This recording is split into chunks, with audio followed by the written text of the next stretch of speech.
Good morning and welcome back to Margin. This morning I want to talk to you about whether you're proactive or reactive with your personal finances. And so I've broken this down into two parts, and this is part one. So let's jump right into it.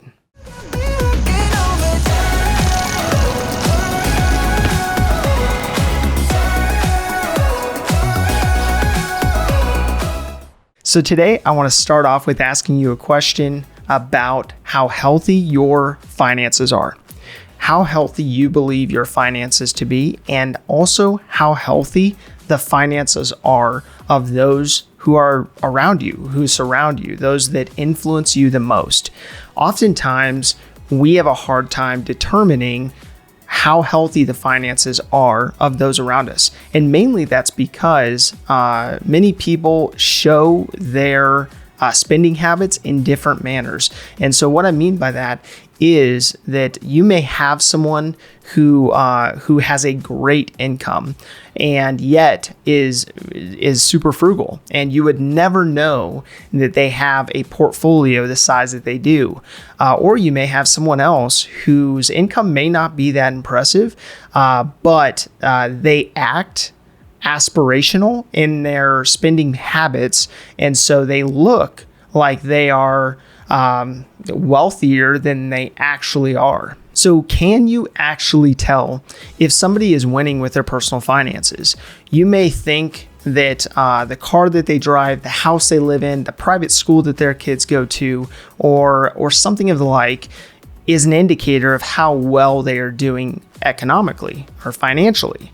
But that's not necessarily the case. If you've ever read the book, The Millionaire Next Door or Everyday Millionaires, either book goes into this in more depth in talking about the spending habits of those who are considered to be well off. And oftentimes, it will surprise you. It will surprise you to see how people actually spend their money when they have worked diligently to build wealth. So let's be honest, most of us are much more emotionally driven when it comes to our finances than we care to admit. Unfortunately, that leads us to making decisions in retrospect that we probably would not have made if we were operating with a clear mind. We are oftentimes more reactive with our personal finances than proactive. This year has been a perfect case study for that, mainly because we've experienced what is a Black Swan event that, although we should have been preparing for, we were not entirely prepared for. And even though most of us could not have anticipated something like that occurring this year and the ripple effect from what occurred, we still find ourselves in a place where we are just completely unprepared from a financial standpoint to be able to handle a Black Swan event like this. So the National Endowment of Financial Education, otherwise known as NEFI or NEFI, I'm not really sure. But nonetheless, they put out this quote that I thought was really interesting, especially in retrospect looking at this year. So I'm going to go ahead and read the quote to you and follow it up with some stats that I thought were relevant to the topic at hand. So the study that they conducted found that nearly 9 in 10, or 88% of Americans, say the crisis is causing stress on their personal finances.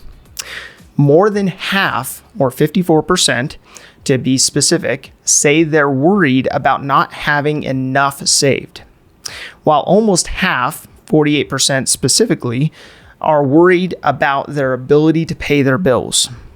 With recent news from the Department of Labor that 1 in 10 Americans is now seeking unemployment benefits, it's clear that worry about job security could be escalating.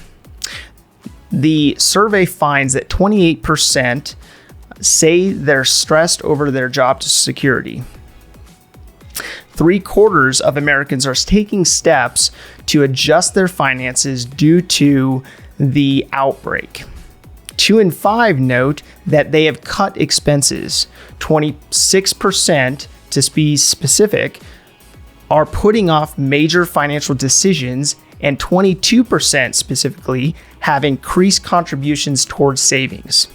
Additionally, the outlook for personal finances a year from now is proportionately low. So this is a quote directly from that organization that did that study. This data was pulled prior to what looks to be another wave of lockdowns. So some states have already, basically moved in that direction, but this data was pulled even before this second wave of lockdowns. So my immediate thought goes to the fact that most people have good intentions in acting upon the information that they find, but people don't necessarily act on that information. So although this study outlines what people's feelings were and their emotional response to what's happening, they did not necessarily capture what was actually happening. So another article through CNBC recently found the top 10 stressors amongst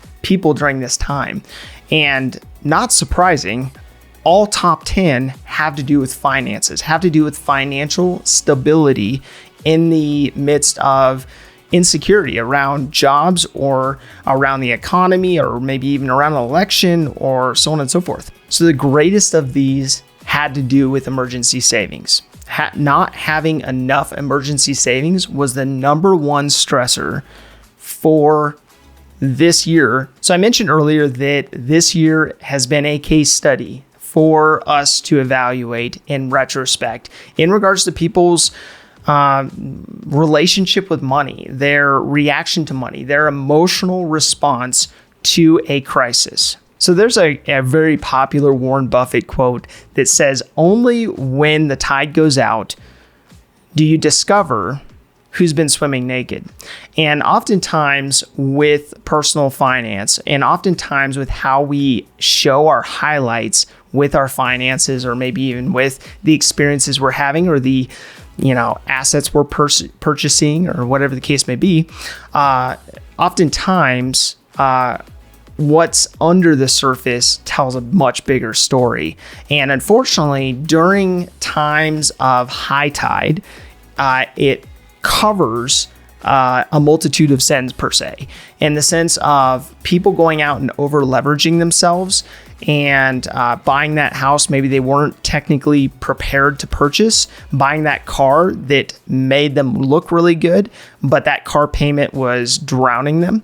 But when that tide goes out, that's when you realize, ultimately who could actually afford those things and unfortunately who couldn't. So if this information is helpful to you, please do like, subscribe, and hit the notification bell so that you're reminded of these episodes as they become available, and so that you can build in this routine into your daily routine to build margin over time in your own life.